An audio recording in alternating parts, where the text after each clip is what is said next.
You are listening to the Resilient Masculinity podcast. My name is William Betzelberger. I'm your host, and this is Season 2, Episode 1.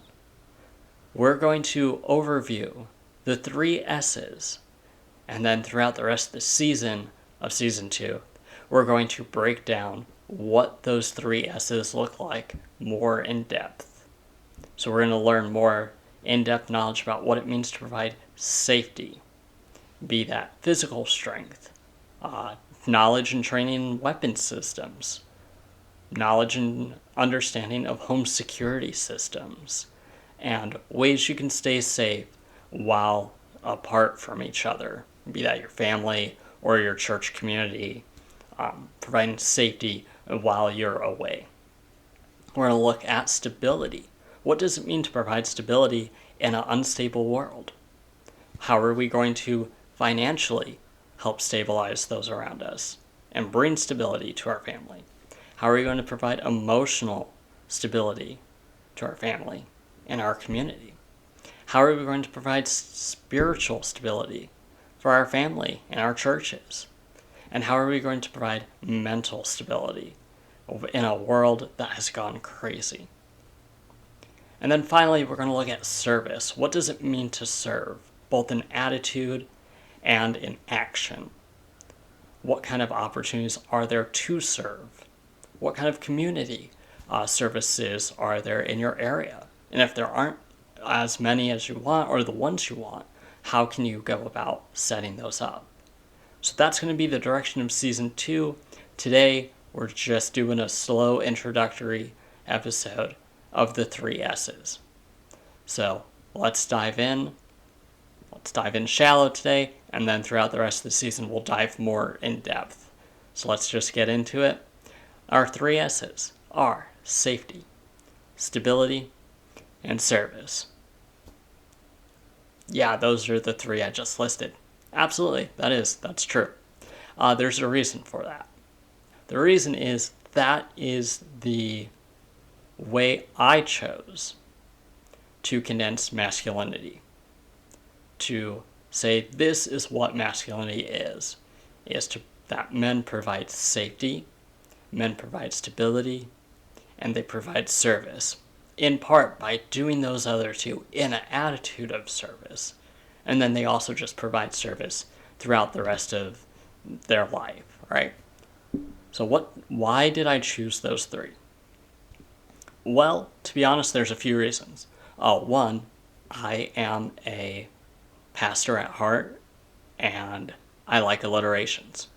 And if you don't know what an alliteration is, it's when your points all start with the same letter. It's something I learned in homiletics, which is like the art of writing and giving sermons. Really fun, but yeah, so there's that. 2, they do touch on most of the focal points, I believe, that the Bible mentions for what it means to be a man in the way that God created us. So we see in Genesis, we see that man has a mission. We see that part of that mission is to provide safety.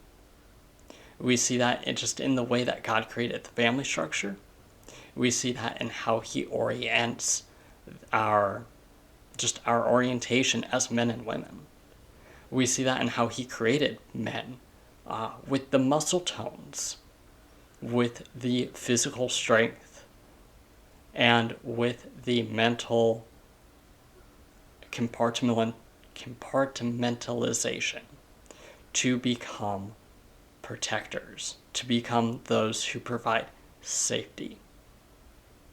We see it also in more of our warrior instinct, our propensity for violence, and that can be used for good. And that can be used for righteous things, and it can be used for unrighteous things, of course. Any strength we have, any good gift that God has given us, when used in a way that is in direct opposition to those things that God gave us, or gifted us with, is a sin. And it can be just as much of a powerful evil as it can be a good. So a man who is skilled in violence, when skilled and used correctly, massive blessing to those under his care. But when he uses it for evil and uses it to oppress those under his rule, it's a massive evil, and a lot of people suffer and die from that. So, part of our deal as being men, part of our calling, is to provide safety. Our second S is stability. Men, we are called to be the stable ones. Now, of course, I'm going to probably get some angry feminists out there who say that they are just as, if not more, stable than men. I'm not going to argue with that kind of stuff. I'm just not going to argue with it. It has no bearing on the fact that as men, we are called to bring stability. We are called to bring order to the chaos. That is part of our calling as men.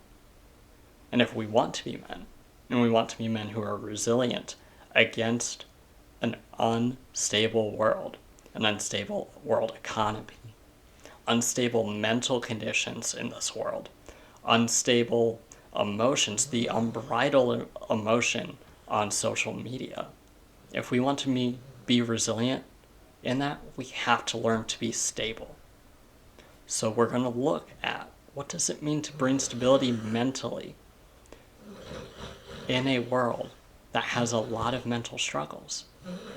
What are we going to do when we see our bank accounts lower and lower because unstable men have brought instability to our financial system, and in fact just the value of your money being less and less, the value of your life force, of your work being less and less worthy or of worth because unstable men.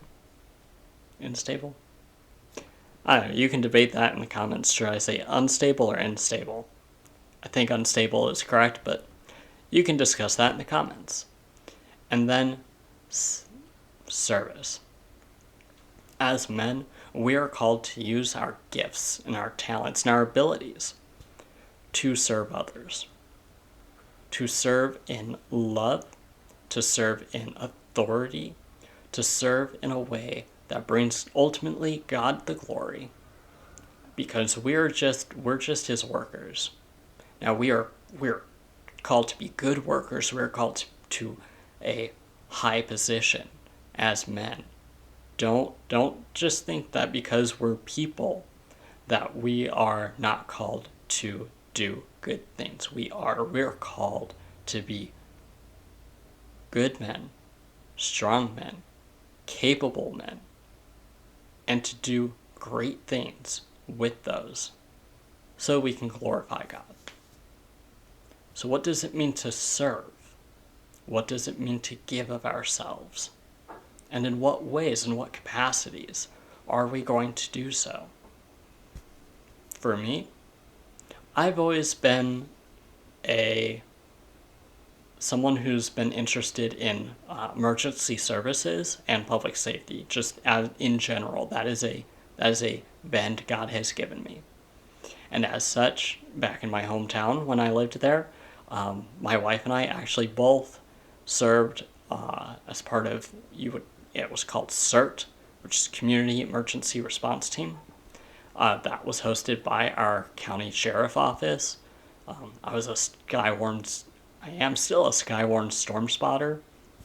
I provide real-time weather information to weather networks, be it emergency operation centers for the county or National Weather Service, wherever your local National Weather Service office is, to provide real-time information during severe weather so that those in the area have better knowledge so they can give out more accurate warnings and watches. Those are my bends. Those are my gifts and talents I've always been interested in public safety and emergency services, and I found ways to use those bends and those gifts and those talents in a way to serve my community. Maybe you have opportunities like that, and you want to fulfill those, that itch, then by all means go for it. You may not have those opportunities, or those may not be your bents, in which case I want to encourage you, find something. You know your gifts, you know your talents. Find a way to serve in your community. We're also going to look at our attitudes of service, how we just do our daily life, how we live our daily life in a way of serving others. We're going to look at business as service, and we're going to wrap up season 2 with it's going to be a kind of a culminating episode, and then we're going to find out what is next for season 3. I've got some various ideas. We'll see how season 2 turns out and the response you guys give me to determine which direction I choose for season 3. But that's going to be our overview for today. Thank you for listening. If you enjoy this, if you're interested in this podcast, subscribe. I'm on YouTube. I'm on Amazon and Amazon and Audible. This podcast is hosted on Anchor.fm. If you want to become a subscriber, you can subscribe for as low as $3.99 a month, and that gives you access to what will eventually be after action show, or I haven't actually come up with a name for it yet, but there's going to be episodes that are exclusive for those who subscribe, because you guys are awesome, and you actually support the show with monetary funds, which help me produce better, high-quality content, because high-quality Christian content is hard to come by, and it's expensive to make, and it takes time, and it takes money. And if we're gonna create a space where men are called to be resilient men in the way God called them to be resilient, it's going to take time, effort, and money. So you can find me there. You can find me on Spotify. You can find me on iHeart. You can find me pretty much wherever you listen to podcasts other than iTunes. I'm still trying to work with iTunes on that one. So again, thank you all for listening. I hope to hear and see you guys next time. Until then, take action, become the men you are called to be, and fight the good fight.